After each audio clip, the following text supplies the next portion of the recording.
Hello, আসসালামু আলাইকুম। সবাইকে আশা ম্যাথে স্বাগতম। আমি আসমাউল হোসেন, বর্তমানে রাজশাহী বিশ্ববিদ্যালয়ে গণিত বিভাগে পড়াশোনা করছি। আজকে আমি তোমাদেরকে নবম দশম শ্রেণীর গণিত বইয়ের অধ্যায় ১৬ পরিমিতি পরিমিতি অধ্যায়ের প্রথম লেকচারে সবাইকে স্বাগতম। তো চলো, এই অধ্যায়ে ১৬.১ এর অনুশীলনী অঙ্ক শুরু করার আগে এই অনুশীলনীর ১৬.১ এর যে সূত্রগুলো আছে সেই সূত্রগুলো নিয়ে আলোচনা করব। তো প্রথমে যেখানে সূত্রটা দেওয়া আছে, এখানে দেওয়া আছে ত্রিভুজের ক্ষেত্রফলের সূত্র। আমরা ত্রিভুজের ক্ষেত্রফলের সূত্র কি জানি? হাফ গুণিত ভূমি গুণিত উচ্চতা। তাহলে আমরা ত্রিভুজের ক্ষেত্রফল সমান কি জানি? হাফ গুণিত ভূমি গুণিত উচ্চতা। আর ত্রিভুজটা যদি সমকোণী হয়ে যায় তাহলে কি? এই যে সমকোণী ত্রিভুজ, এটা একটা সমকোণী ত্রিভুজ, যেটা এটা 90 ডিগ্রি, এ বি সি। তাহলে এটার ক্ষেত্রফল কত হবে? যদি এ বি সি এর মান যদি এ দিই, এসি এর মান যদি বি দিই, তাহলে কি হবে? এটা হবে বিসিটা হচ্ছে ভূমি, এটা হচ্ছে উচ্চতা। তাহলে ক্ষেত্রফল ত্রিভুজ এবিসি এর ক্ষেত্রফল সূত্র কি হবে? হাফ গুণিত ভূমি, ভূমি কত এখানে? এ গুণিত উচ্চতা কত এখানে? বি। তাহলে এটা সমকোণী ত্রিভুজের ক্ষেত্রফলের সূত্র হাফ গুণিত ভূমি গুণিত উচ্চতা। এখন যদি আরেকটা বলে দেওয়া যাবে, এখন ১ নম্বর গেল। ২ নম্বর হচ্ছে যে কোনো ত্রিভুজের দুই বাহু দেওয়া থাকবে এবং ওই দুই বাহুর অন্তর্ভুক্ত কোণ দেওয়া থাকবে। তখন ক্ষেত্রফলের সূত্র কি হবে? ত্রিভুজের দুই বাহু ও এদের অন্তর্ভুক্ত কোণ দেওয়া আছে, তাহলে ক্ষেত্রফল সূত্র কি হবে? ত্রিভুজ এ বি সি এর ক্ষেত্রফল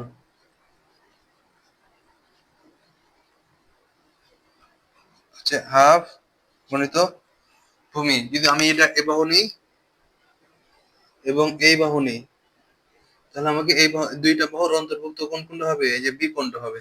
তাহলে কি? হাফ গুণিত ওই যে ইয়ে কিন্তু এ বাহুর দৈর্ঘ্য কত? সি। আর কি? Sine B. এটা হচ্ছে ত্রিভুজের দুই বাহু দেওয়া থাকবে এবং ওই দুই বাহুর অন্তর্ভুক্ত কোণ যদি দেওয়া থাকে, তাহলে হবে হাফ গুণিত ওই দুই বাহুর গুণফল গুণিত সাইন ওই মধ্যবর্তী কোণের অনুপাত। বুঝছো? দেখো, এখানে এ আছে, এখানে সি আছে, তাহলে এই কোণটা হবে এখানে বি। এখানে যদি আমি এই বাহু নিতাম, যে এই বাহু নিতাম এবং এই বাহু নিতাম, তাহলে অন্তর্ভুক্ত এই দুইটা বাহুর অন্তর্ভুক্ত কোণ কোনটা হতো? এই যে সি কোণ।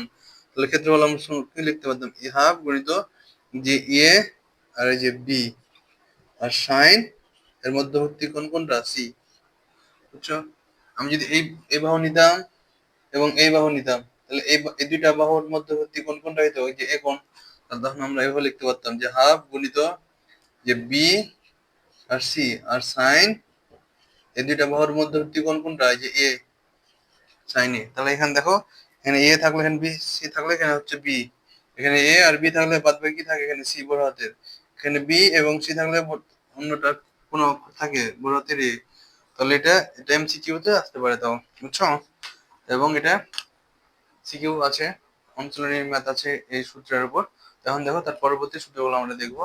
তাহলে এখন দেখো ৩ নম্বর হচ্ছে ত্রিভুজের কোন একটা ত্রিভুজের তিনটা বাহু দেওয়া থাকবে, তিনটা বাহুর দৈর্ঘ্য দেওয়া থাকবে। তখন তোমাকে ত্রিভুজের ক্ষেত্রফল নির্ণয় করতে হবে। মনে করো এটা একটা ত্রিভুজ, এটা একটা ত্রিভুজ এ বি সি, যার এর দৈর্ঘ্য দেওয়া আছে সবগুলো। তাহলে এই ত্রিভুজটা এবিসি, এই ত্রিভুজের তিনটা বাহুর দৈর্ঘ্য যদি দেওয়া থাকে, তখন ক্ষেত্রফল কিভাবে বের করতে হবে? প্রথমে আমাকে এস বের করতে হবে।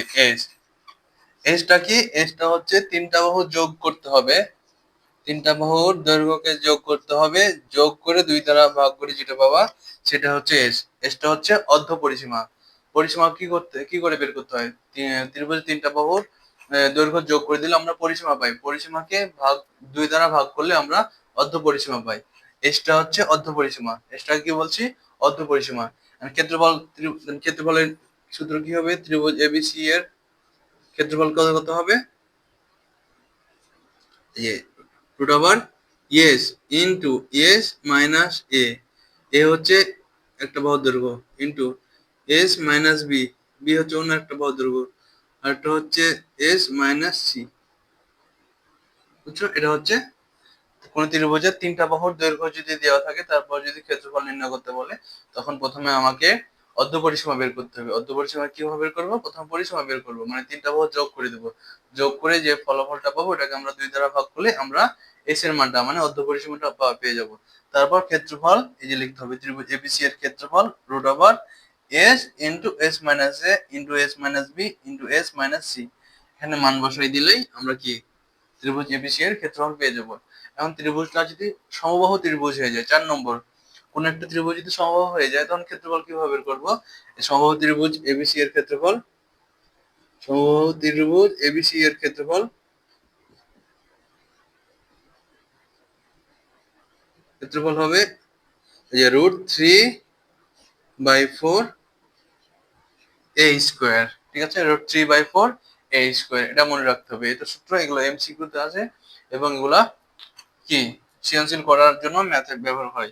তারপর হচ্ছে কোনো একটা ত্রিভুজ যদি সমদ্বিবাহু ত্রিভুজ হয়ে যায়, মানে কোন একটা ত্রিভুজের দুইটা বাহু যদি সমান হয় তখন ত্রিভুজের ক্ষেত্রফল নির্ণয়ের সূত্র কি হবে? তখন হচ্ছে ত্রিভুজ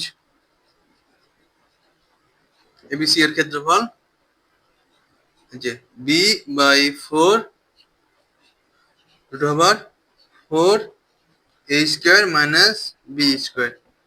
দেখো বিটা কি এখানে, এখানে এ হচ্ছে সমান সমান বাহু দৈর্ঘ্য, সমান সমান মানে যেখানে সমদ্বিবাহু না, মানে সমদ্বিবাহু মানে দুইটা বাহুর দৈর্ঘ্য সমান, তাহলে এটা হচ্ছে সমান দুই বাহুর দৈর্ঘ্য। আর বিটা হচ্ছে মানে অন্য একটা চিত্রে বা সমান যে বাহু না ওই বাহুর দৈর্ঘ্য, তাহলে বি হচ্ছে এখানে বুঝছো, আর এ হচ্ছে সমান বাহুর দৈর্ঘ্য, তাহলে b/4 √4 a square minus B square. এখানে সূত্রটা মনে রাখতে হবে। তো চলো এখানে 16.1 এর যে 5টা সূত্র আমরা দেখলাম, এই 5টা সূত্রের উপর 16.1 এর সবগুলা ম্যাথ আমরা সলভ করতে পারবো। এখন প্রথমে আমরা উদাহরণগুলো দেখবো, তারপর অনুশীলনীর ম্যাথগুলো সমাধান করব। তো চলো আমরা এখন উদাহরণ 1 নম্বর এবং উদাহরণ 2 নম্বরটা এখানে বোর্ডে লেখা আছে, এই দুটো আমরা সমাধান করব। প্রথম উদাহরণ 1 নম্বরে কি দেওয়া আছে দেখো, এখানে বলা আছে কোন একটি সমকোণী ত্রিভুজের সমকোণ সংলগ্ন বাহুদ্বয়ের দৈর্ঘ্য যথাক্রমে 6 সেন্টিমিটার ও 8 সেন্টিমিটার হলে এর ক্ষেত্রফল কত নির্ণয় করতে হবে বলেছে। তাহলে একটা সমকোণী ত্রিভুজ আঁকি প্রথমে। এই যে একটা যদি সমকোণী ত্রিভুজ হয় এবং সমকোণী ত্রিভুজেরটা যদি এটা সমকোণ হয় 90 ডিগ্রি হয় এবং ত্রিভুজটার নাম দিলাম এ বি সি। ঠিক আছে, তাহলে কি বলেছে সমকোণ সংলগ্ন বাহু। তাহলে সমকোণ সংলগ্ন বাহু কোনটা আছে? যে এটা এবং এটা, মানে কারণ এটা 90 ডিগ্রি, এটা হচ্ছে সমকোণ, সমকোণের সাথে এই বাহু আছে এবং এই বাহু আছে, তাহলে এটা যদি 6 হয় তাহলে এটা হবে 8।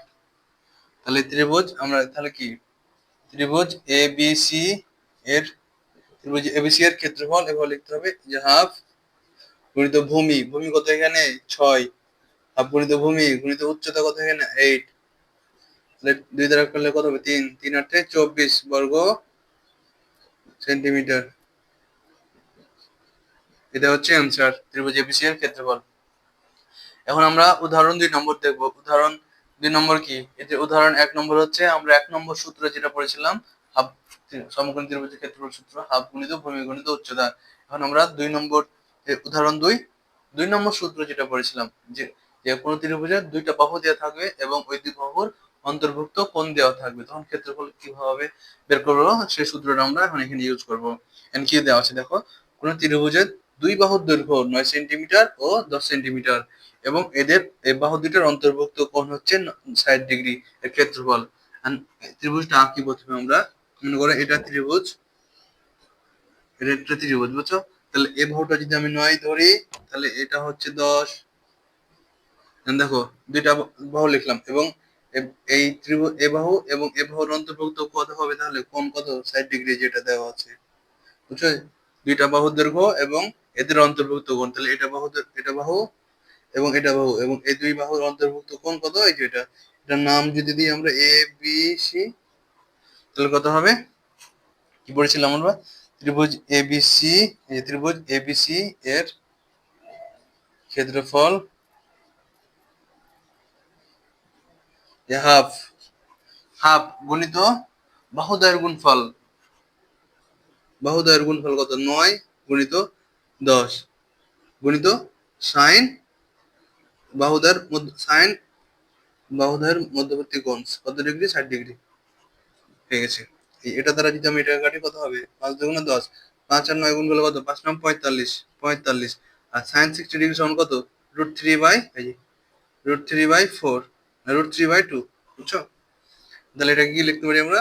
45, এই যে 45 √3, 45 √3/2 বর্গ সেন্টিমিটার। আমি এটাকে রুট আকারে রাখলাম, তোমরা এটাকে দশমিক আকারেও লিখতে পারো, এটাকে দশমিক আকারেও লিখতে পারো। তো আশা করি এখানে উদাহরণ 1 নম্বর এবং উদাহরণ 2 নম্বরটা তোমরা বুঝতে পেরেছো। এখন আমরা তার পরবর্তী অঙ্কগুলো দেখবো। এখানে আমরা উদাহরণ 3 নম্বরটা দেখবো। এটা খুবই সহজ একটা অঙ্ক। এখানে কি দেওয়া আছে দেখো, একটি ত্রিভুজের 3 বাহুর দৈর্ঘ্য যথাক্রমে 7 সেন্টিমিটার, 8 সেন্টিমিটার, 9 সেন্টিমিটার হলে এর ক্ষেত্রফল কত বের করো। তাহলে কি দেওয়া আছে? 3 বাহুর দৈর্ঘ্য। আমরা কি পড়েছিলাম? ত্রিভুজের 3টা বাহুরই দৈর্ঘ্য দেওয়া থাকলে প্রথমে কি করতে হবে, সূত্রটা আমরা দেখাচ্ছিলাম। তো প্রথমে আমাকে এখানে ত্রিভুজটা আঁকলাম। মনে করে এখানে 3 বাহুর দৈর্ঘ্য দেওয়া আছে এ বি সি। এটা মনে করো এটা 7, এটা 8, এটা 9 মনে করলাম। তাহলে কি প্রথমে আমাকে কি বের করতে হবে? এস, তাই না? এস কি? এসটা হচ্ছে অর্ধ পরিসীমা।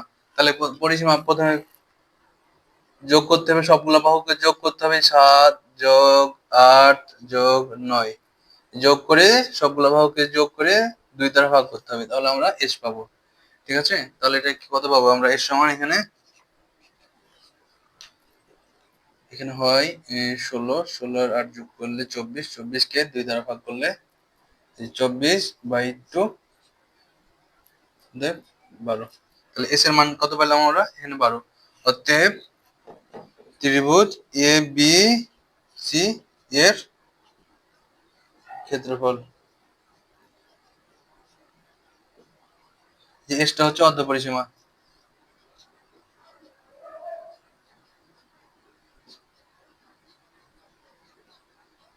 বুঝছো? এসটা হচ্ছে অর্ধ পরিসীমা। ত্রিভুজ এবিসি এর ক্ষেত্রফল সমান কত? √এস into s minus a, s minus b, s minus c. ঠিক আছে? তাহলে মান বসাতে হবে এখানে। এস কত পেয়েছি আমরা? 12। 12 ইন্টু 12 মাইনাস 7 একটা বাহু দিলাম, আবার কি 12, এই যে 12 মাইনাস বি অন্য একটা বাহু দিই 8, আর একটা বাহু কি থাকে 9। S 12 minus 9। ঠিক আছে? তাহলে কত পাবো আমরা এখানে? দেখো 12 ইন্টু 7 থেকে 5 বাদ দিলে কত? না 7 থেকে 12 থেকে 7 বাদ দিলে কত? 5।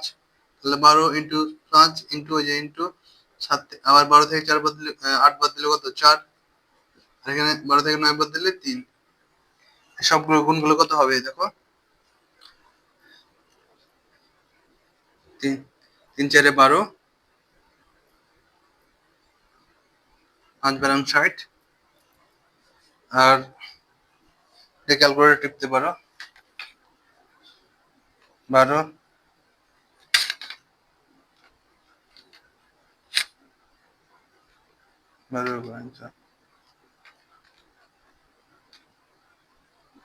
তাহলে √720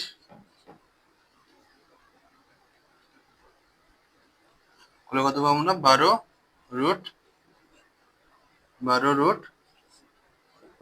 √5। ঠিক আছে? তো আশা করি তোমরা এটা বুঝতে পেরেছো। এটা হচ্ছে ক্ষেত্রফল। এখন আমরা তার পরবর্তী 4 নম্বর ম্যাথটা দেখবো। তো উদাহরণ 4 নম্বরটা দেখো। উদাহরণ 4 নম্বর অঙ্কটা একটা খুবই গুরুত্বপূর্ণ অঙ্ক। এখানে তোমাদের এসএসসি 26 এখানে অঙ্কটা এসেছিল, এই অঙ্কটা। তো এই অঙ্কটা খুবই ইম্পর্টেন্ট।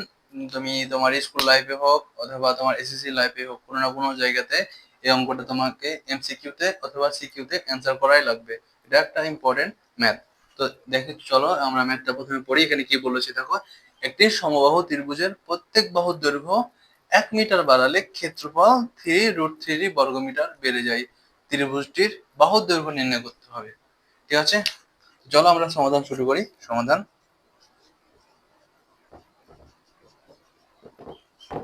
তো প্রথমে কি আমরা তো ত্রিভুজটার বাহুর দৈর্ঘ্য কি জানি? জানি না। তো ধরে নিই যে মনে করি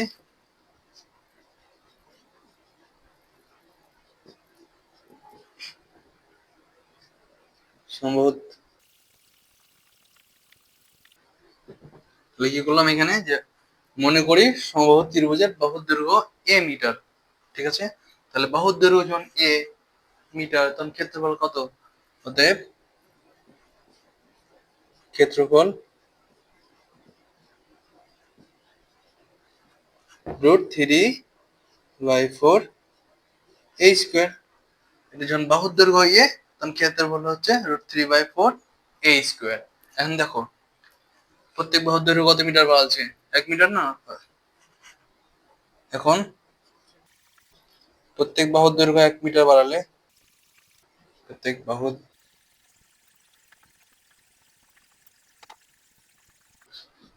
প্রত্যেক বাহুর দৈর্ঘ্য যখন 1 মিটার বাড়াই দিব, তখন কত হবে?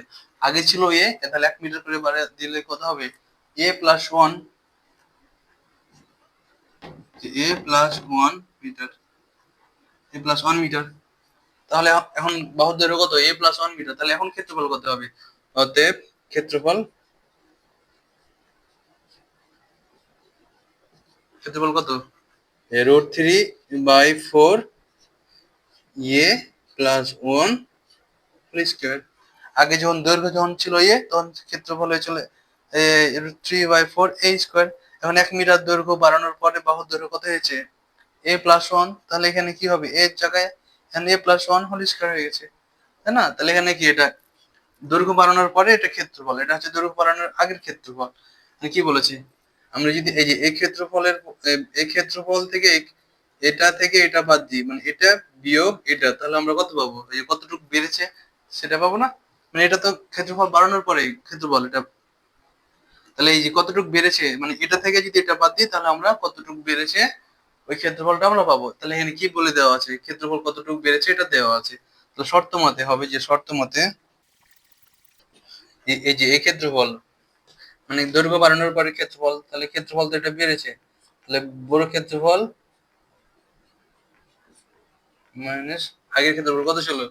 √3/4 a স্কোয়ার। তাহলে এই ক্ষেত্রফল থেকে এই ক্ষেত্রফল বাদ দিলে কতটুকু বেড়েছে আমরা তো সেটা পাবো, তাই না? সেটাই তোমাকে প্রশ্নে বলে দেওয়া আছে। কতটুকু বেড়েছে? 3√3 বর্গমিটার বেড়েছে, মানে বেড়ে যায়। তাহলে 3√3। ঠিক আছে? এখন দেখো এখানে কমন কত? এই যে দুইটা থেকে √3/4 কমন। তাহলে এখানে দেখো এই যে √3/4 কমন নিলাম।